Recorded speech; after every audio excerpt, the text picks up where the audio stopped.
Assalamualaikum everyone. Welcome back to another video. So today I'm just sitting in front of a pond. Behind me you can see a pond, and in front of me you can see some people who are harvesting the crops. Well, in my previous video I've shown you that on the left side land crops has not been harvested, but today all the crops has been harvested. It's kind of a festival. Harvesting crops in a village is kind of a festival. If you go to the bazaar, the shop, you'll see that almost every people are talking about how much crops he has got, how was his farming, all about crops, and how much he has been paid, or how much he has been selling for. This all the information are talking on the uh, they're talking all most of the time. People actually used to talk about this topic on the bazaar in this season. Anyway, I'm here to practice once again English speaking. Well, first of all, I'm sorry to all of you that I couldn't bring the video last day because I was a little bit busy and I didn't got enough time to record or practice, but I did continue my speaking. I have recorded almost 2 or 3 minutes video. Luckily I didn't upload that, but today I'm here to record another one and practice another one. So anyway, without any distraction, without any delay, let's jump onto the topic. The first question is, describe your experience when you changed your school or college, or describe an experience about a new school. Well, when I was in 2012, I moved to 2012. In 2013, I moved to I moved to high school, and I got admitted, and I got admission to a new high school, and it was Adarsh School Narayanganj. The first day of my school was pretty much pretty much awkward. Awkward means interesting also. I got totally new experience from it. I've never was present in a class where so many students were present at a time. Almost around 70 or 80 students were in a class, in a section, and each class has 4 to 5 sections, and each section has 70 to 80 around. I might be wrong, but around 70 to 80 students. So it was totally new experience for me.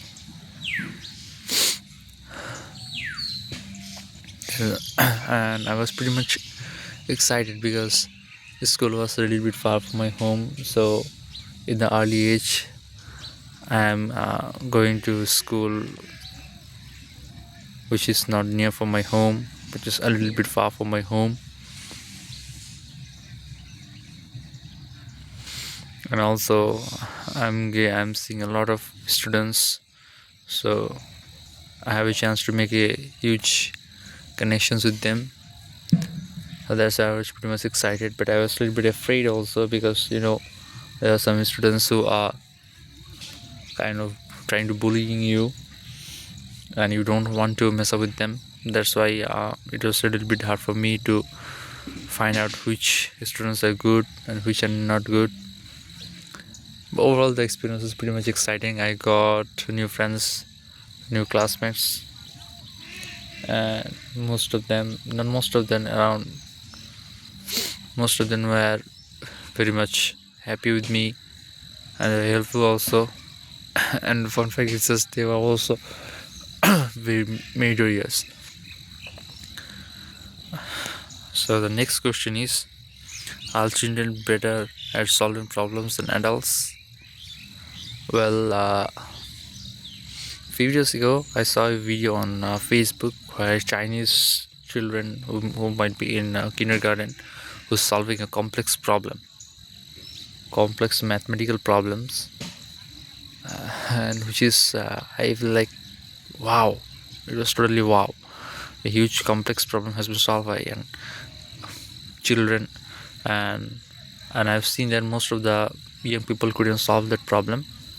I'm sorry to say I didn't remember which problem it was, but it was a uh, enough complex problem. But that doesn't mean that children have enough capabilities or uh, enough experience or skill to solve problems.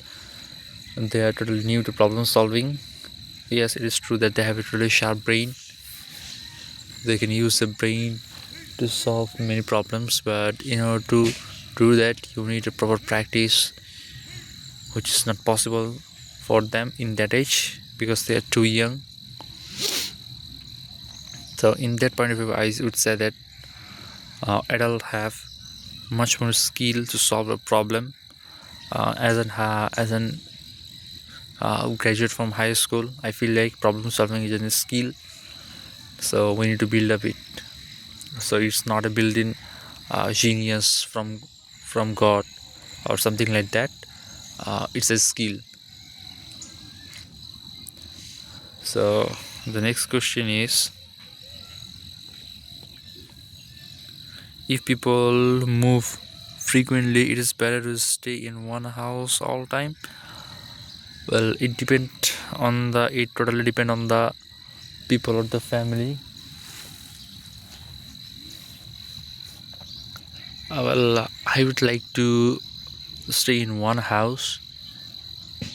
Well, because shifting in different home, you need time to adjust to the neighbors. Let's say if you are totally comfortable with your current home and your current neighbors, definitely it is better for you to stay there, not to move anywhere. But if you find if you find a home which is better than your current home, also your neighbor are much more hospitable compared to your present one, definitely you should move on. If you have no problem, if you have problems with your current home, but but if the case is something like that, your current neighbors are very much annoying, they're not hospitable also, they're trying to make harassment, you definitely you should move to a new one.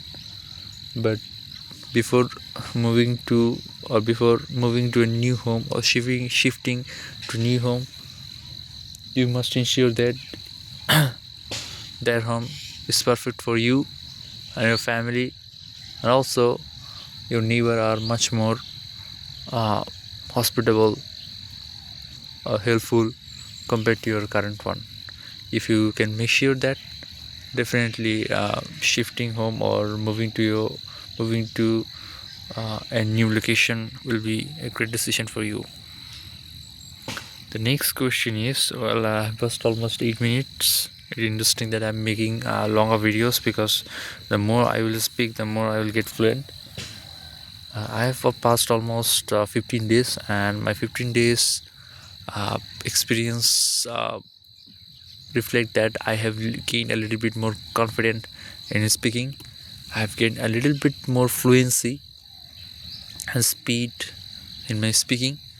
So it's a very helpful for me, and it also motivate me to stay consistent. Anyway, the next question is, what are the pros and cons of living in high-rise building? There might be different kinds of pros and cons also, but I don't know all of them. But as I have lived in a 7-story building, and top of that, definitely I got some pros and cons, and I want to highlight them.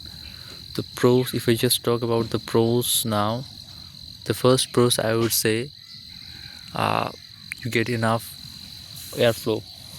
When you are in a high street building like 7th floor, the 5th, 8th or 10th, you are getting enough airflow in your room, enough sunlight, which is very essential for you. And you can also enjoy the view from your corridor, a window, That is the pros. Also, let's say this to prove, and I feel like my experience reflects this two pros, but there are multiple cons of living in a high street building. The first one I would like to talk about is the sunlight. Yes, it is good that you are getting actually huge amount of sunlight, but as I'm living in Bangladesh and during summer season, it feels like more than 40 degrees Celsius, which is huge hot, which is huge, and and almost from the morning to afternoon you are getting the sunlight, and you're building your room become warmer and warmer over the time, and at the night when you are going to sleep it feels totally uncomfortable. This is the main cons that I feel in living in a high street building. And another, I would say that during winter season you're getting yeah, during winter season you're getting yeah, during winter season actually you are getting airflow, cold airflow, which makes your room less warmer. And the next cons, I would say that during the rainy season, when the rains and the heavy rains fall in, sometimes water comes through your window. uh, so these are the pros and cons that I have faced in living in a high street building. The next question is, how do parents prepare their kids to go to school on the first day? On the first day, I remember that uh, my parents didn't come with me. As far as I remember, my parents didn't come with me. I came in the first day at the school, in the high school actually. I'm talking about high school, the primary one. I think my uncle is coming here. I need to stop. Can you see the man? If I just zoom in, yeah, that man is one of my uncle, my father's older brother. Is coming here, so that's why I need to stop talking. I'll have some little bit pause, and after he has gone, after he left the place, I will start talking once again. So he has gone. Can you see behind me? Yes, he has gone. Right now I have to speak once again, and someone is watching me. I don't know who is she, but anyway, just leave them. I think I've just lost my question. Am I? Yes. Well, got it. In my first day at school, in my high school, my parents didn't go with me. I went my school with my friends, with my three friends. So totally we are four in number. So we are four in number, and I was pretty much excited, a little bit afraid also, because as I've told you, there are some students in Bangladesh in a school actually who try to bullying to a new student. But luckily I didn't face anyone like that. Everyone was a little bit funny with me, and but and that was everything. We went there by rickshaw, and rickshaw is very common vehicle in Bangladesh for moving to one place to another. So that was all about for that question. And the next question I would like to say, how do children socialize with each other? Well, in my experience, I would say that people or children, young children, socialize each other by uh, consuming other behaviors. Like children learn everything what he have learned, what he can see in front of his eyes. Let's say one children is watching someone talking very nicely, helping other, and many good behaviors, and that children and the first children will also learn that behavior, like helping each other, talking with someone, or having good behavior. Definitely you're going to uh, learn that. So I would say children learn from watching. So as they learn from watching, they also socialize themselves by watching. They actually socialize themselves by watching others behaviors. If they watch good behaviors, the people are having good behaviors with each other, definitely they're going to uh, learn that. That will create a really good impact on their socialization. So this is how children actually make socialize themselves. The next question is socialization important for children? Definitely. And definitely it is very important for the children, and I feel like it must be taught to every single children, and there might be a specific process for children's socialization. Well, a young age or early age is the best period of life for someone to shape his life. If a children, as I've told you, children most of the time learn by watching. So if the children learn if the children watch good behaviors, helping each other, good manners, definitely going to learn good things. And so if all the children in Bangladesh go through a process where they watch and learn good behaviors, definitely they're going to learn them, and it will create a very good generation, a generation which have morality and also have all the virtues to be called and proper human being. So that's why it is very important for socialization to the children. What are the benefits? What are the benefits of changing schools? There might be many benefits of changing schools. If I just talk about myself, when I was in primary school, uh, when I changed my school from primary to high school, I got many new friends which are really talented compared to me, and I have learned a lot of things from them. So, and also I got some bad habits also, but I have learned many things. I have learned many things from them.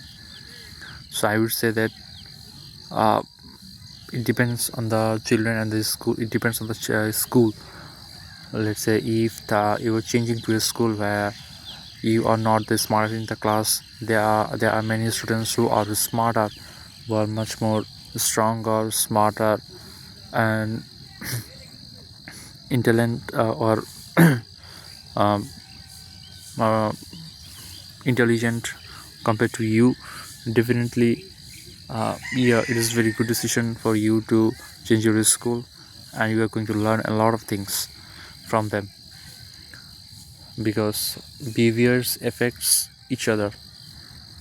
So children's behavior actually affects each other. So that's why it depends totally uh, to the parents or the school type that he is changing to. It might be both, it might be a good and bad. So that's all about these questions. The next question is, what are the reasons for job change? What are the reasons for job change? Well, there might be separate reasons for changing jobs. There might be different reasons for changing jobs.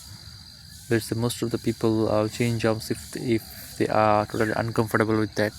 Let's say they don't the staff in the job, in the office, they don't like the type of the job, they don't like the pressure or the tasks or the challenges that they have to follow, they have to face in their job. So they may not like that, and that might be the reason. Another reason might be is the family problem. Let's say your family live in one place and you are having a job in a totally different place which is far from your home.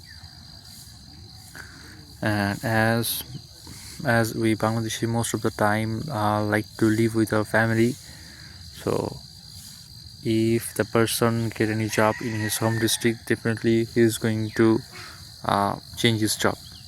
So this might be are the reasons might this might be other reasons for why a person changes job. Again, I say that there might be other reasons, but I feel like these are the main reasons why people change their job. So today it's almost around more than 20 minutes. So thank you for watching this video. If you are watching the full video, I request all of you to find out all the mistakes that I have made in the video. Please let me know in the comments what mistakes I have made. It will help me a lot to get better. Thanks for watching this video. Pray for me. I hope I will get all of you in the next one. Till then, Allah Hafiz.